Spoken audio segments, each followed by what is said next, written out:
caranya seperti apa? Yang pertama kan kemarin sudah dijelaskan, kita harus mencatat, ya, bagaimana perintah dalam Al-Quran, dalam surah Al-Baqarah ayat 282 itu ya.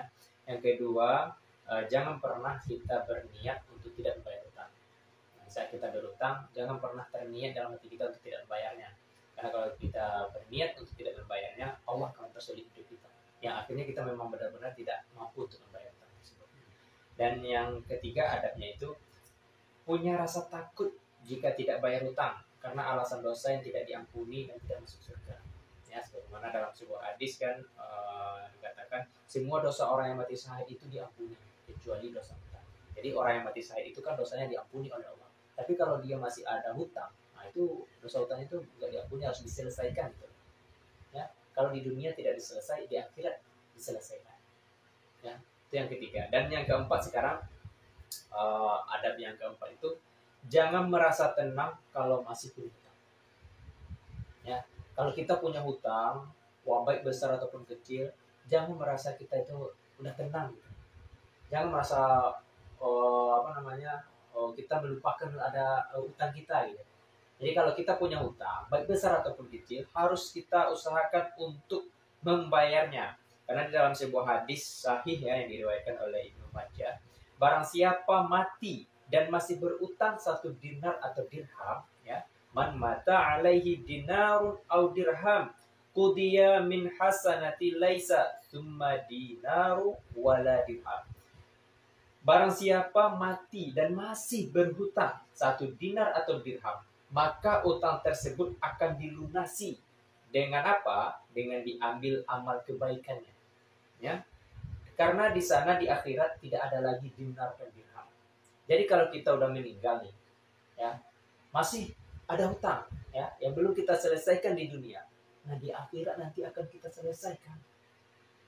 Dengan apa kita bayar? Karena kan di akhirat nggak ada lagi rupiah, nggak ada lagi dinar dan dirham, gitu kan?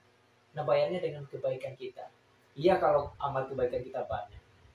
Kalau amal kebaikan kita sedikit gimana? Ya, dosa orang yang berpiutang itu yang kita pikul. Nah, ini luar biasa masalah utang piutang. Jadi jangan pernah kita merasa senang, merasa tenang kalau masih dalam punya utang. Ya. Jangan merasa tenang. Ya. Itu adab yang keempat. Adab yang kelima, jangan pernah menunda untuk membayar utang. Ya. Di dalam sebuah hadis dikatakan juga, ini hadis riwayat Bukhari Muslim ya, An-Nasa'i, Abu Daud dan Tirmizi, menunda-nunda bayar utang bagi orang yang mampu membayarnya adalah kezaliman. Jadi kalau kita punya hutang, di saat kita udah merasa mampu untuk membayar hutang, segera lakukan bayar hutang. Karena ajal kita nggak tahu, ya, entah sampai hari besok, entah sampai seminggu lagi atau gimana, kita nggak tahu.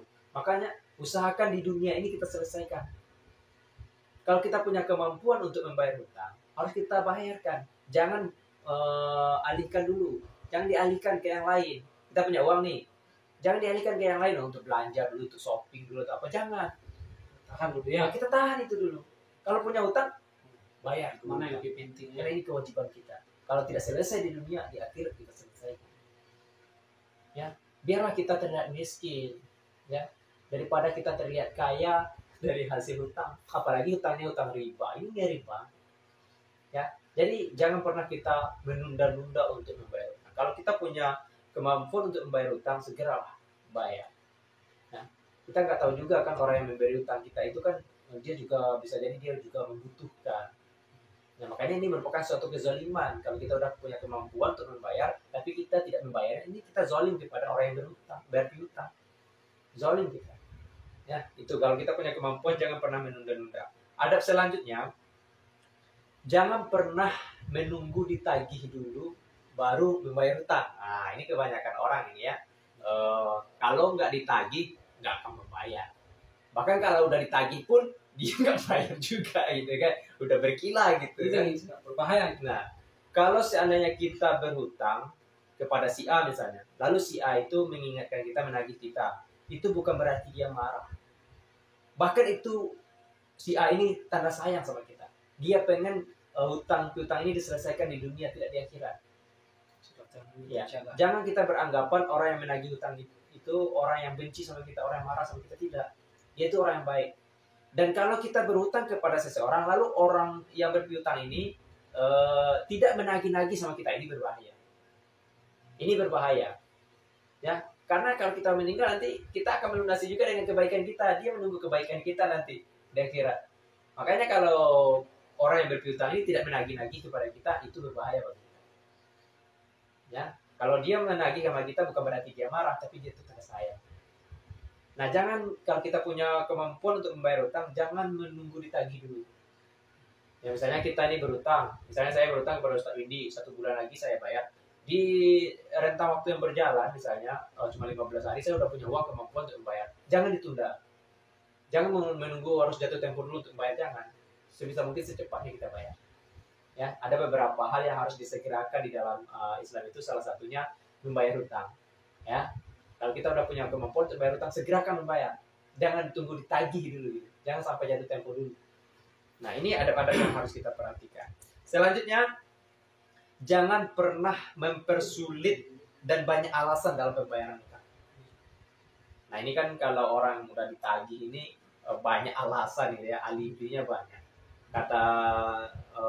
Kata-kata apa? Sebagian orang ketika meminjam dia melas, ketika membayar dia malas, otomatis hutangnya nggak akan lunas-lunas. Gitu. Kebanyakan seperti itu. Ketika berutang dia banyaklah gayanya, ya, lemah lembutnya, ngemis-ngemis gitu. Tapi ketika membayar, orang yang berpiutang ini yang ngemis-ngemis minta gitu kan. Kan ini kebalikan ini, ya. Yang awalnya orang yang berutang nih ngemis-ngemis untuk dia kasih utang. Pas membayar dia nggak mau bayar, orang yang berpiutang ngemis-ngemis, padahal yang dimintanya cuma uang dia gitu loh. Uang dia yang dimintanya. Nah, ini karena di dalam hadis riwayat An-Nasai dan Ibnu Majah dikatakan Allah Azza wa Jalla akan memasukkan ke dalam surga orang yang mudah ketika membeli, menjual dan melunasi hutang. Nah, jadi kita jangan banyak alasan, jangan mempersulit. Kalau kita udah punya kemampuan, bayar. Ya, jangan ditunda-tunda, jangan banyak alasan. Ada kebutuhan yang keinginan yang lainnya, penting dulu keinginan-keinginan itu.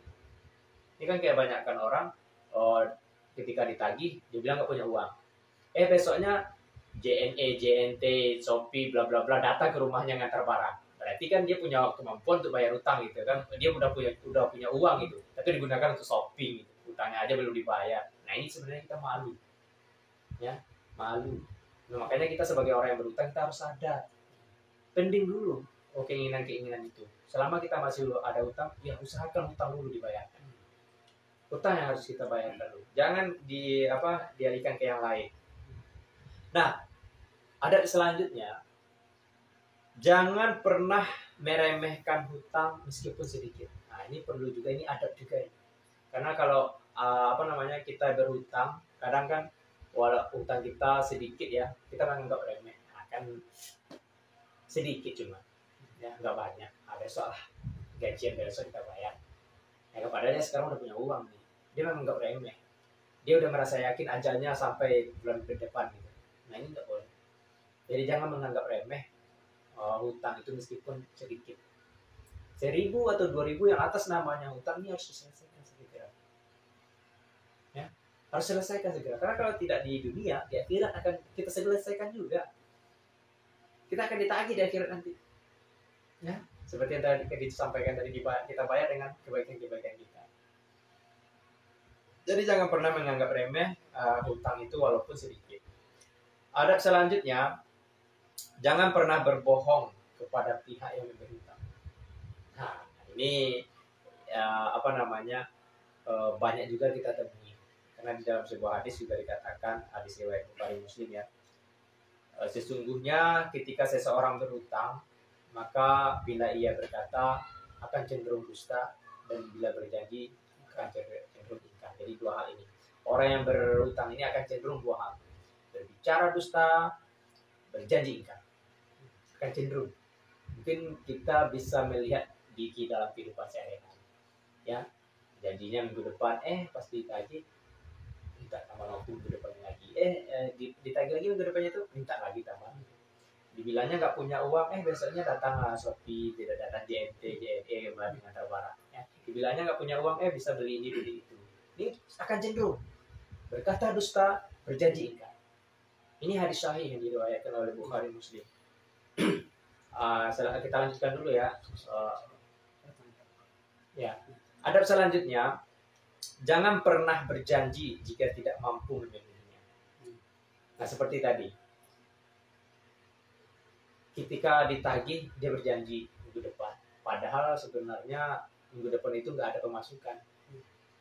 Nah, ini dia kan dusta ini. Lebih baik kita berterus terang. Misalnya, usaha saya bangkrut atau saya dipecat, ini nggak punya kemampuan untuk membayar.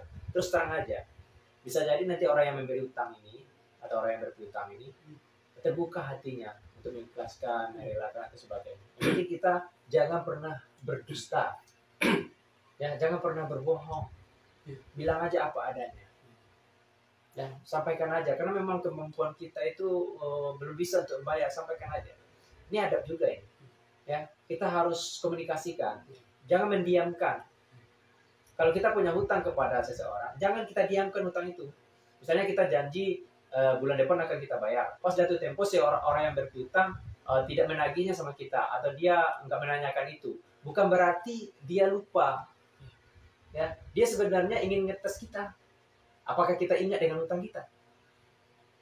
Nah, kita sebagai orang yang berhutang harus sadar hal itu. Kalau kita janjinya bulan depan, seandainya tidak ada uang bulan depan, kita harus komunikasikan kepada orang yang berhutang. Saya janji untuk bayar hutang bulan ini, tapi hari ini saya nggak punya uang untuk membayarnya karena kemampuan bla bla bla bla gitu kan. Minta tambahan waktu. Kalau kita jujur, itu adab juga ya. Kita ngomong kepada orang yang berpiutang, itu adab. Ya, kita harus sampaikan keadaan kita. Kalau memang tidak ada, ya udah sampaikan aja. Belum ada uang untuk membayar. Orang yang berpiutang akan mengerti nantinya. Jangan sampai kita berdusta, berbohong. Jangan. Nah, adab selanjutnya, jangan pernah lupa mendoakan orang yang telah memberi kita hutang. Orang yang telah meminjamkan kita uang, misalnya, dia kan telah berbuat baik sama kita. Doakan dia. Ya, doakan dia. Kalau barang siapa telah berbuat kebaikan kepadamu, maka balaslah kebaikan itu. Nah, balas kebaikan itu. Balasnya kalau tidak mampu dengan hal lain, ya dengan doa, minimal dengan kita doakan. Jika engkau tidak menemukan apa yang dapat membalas kebaikannya itu, maka berdoalah untuknya sampai engkau menganggap bahwa engkau benar-benar telah membalas kebaikannya. Nah, seperti itu. Jadi adab-adab dalam berhutang ini harus kita pahami, ya. Karena orang yang ngasih kita hutang, ya, hutangnya orang yang berpiutang itu sebenarnya bukan berarti dia mampu gitu ya. Kadang dia itu hanya ingin menjaga hubungan, membantu kita. Padahal dia kan bisa jadi dia itu juga banyak kebutuhannya. Tapi karena ingin membantu kita, ingin supaya kita tidak terjerat kepada hal-hal lain, ya, hutang riba atau yang lain gitu ya. Kayaknya kita dibantunya. Maka kita sebagai orang yang berhutang itu kita harus sadar, si orang ini telah berbuat baik sama kita. Harus kita balas kebaikan itu. Minimal kita doakan. Jangan pernah didustai. Jangan pernah diingkari. Nah, jangan pernah kita anggap remeh hutang-hutang kita itu, walaupun sedikit. Nah, begitu. Hutang piutang ini cara yang ampuh untuk memutus hubungan silaturahmi atau silaturahim. Ini cara yang terampuh. Banyak orang yang putus silaturahmi akibat hutang. Yang awalnya dia teman baik, akrab gitu. Tapi kalau ketika berhubungan dengan hutang piutang, ini hubungannya silaturahminya terputus. Contohnya saya dengan Ustaz ini misalnya kan udah dekat ini. Nah, coba transaksi pinjam uang hutang piutang gitu kan. Nah, saya ini janji sebulan mau dibayar, ternyata nggak bisa bayar. Ya, saya tidak menerapkan adab-adab yang telah disampaikan tadi, ya kan. Otomatis saya akan takut ketemu Ustaz Windy, ya kan. Akan berkilah, Ustaz Windy ke sini, saya takut ke situ kan, saya pilih jalan lain. Nah, ini kan udah merenggangkan hubungan silaturahmi atau silaturahim. Cara terampuh untuk memutus silaturahmi. Nah, sebaiknya sebisa mungkin hindarilah hutang piutang. Kalau memang kita membutuhkan, ya, ini kebutuhan, ya, Ya, kita misalnya untuk makan lah misalnya, nggak punya uang, udah kebutuhan, kalau seandainya tidak makan itu ini kan udah keadaan darurat. Nah itu harus gimana lagi? Islam tidak melarang kita untuk berutang, tapi jangan jadikan utang ini sebuah kebiasaan, ya. Jangan jadikan sebuah kebiasaan, karena ini akan menyusahkan diri kita sendiri, ya. Nah, kalau untuk keinginan-keinginan yang lain, sebaiknya kita pending dulu. Biarlah kita terlihat miskin, ya, nggak punya utang daripada terlihat kaya kaya dari hasil utang gitu ya. Sangat bahaya juga. Utangnya utang riba lagi, ngeri banget gitu. Bahkan itu banyak terjadi di kalangan kita perasaannya. Sehingga banyak susah sekali terlepas dari utang. Nah, iya. Bahkan pribadi saya pun mengalami seperti itu. Iya, makanya sebisa mungkin kita hindari. Iya, tapi kalau memang kita terdesak harus gimana lagi? Kita sebagai orang ikan Islam tidak melarang. Nah, kita harus kan? ya kita harus menerapkan adat-adat tadi. Ya, kita harus terapkan. Jangan sampai putus silaturahmi. Ya, jangan sampai berdusta. Jangan sampai menzalimi orang yang telah membantu kita. Ya, kita harus mengabari terus. Kalau seandainya memang tidak punya uang harus kita kabari. Kalau orang yang berpiutang tidak pernah menagih sama kita, jangan menganggap remeh itu. Itu sesuatu yang berbahaya tuh. Ya, seandainya kita mati nanti, ya kan? Kita menyisakan utang. Nah, di akhir nanti akan kita baik dengan kebaikan-kebaikan yang kita berikan kepada orang yang telah memberi utang kepada kita. Ya, kalau dia selalu menagih sama kita, itu bukan berarti dia jahat, bukan berarti dia marah, enggak. Itu berarti sayang, tanda sayang itu sebenarnya. Dia pengen menyelesaikan utang-utang ini di dunia, tidak di akhirat. Nanti tidak ada lagi di negara dia.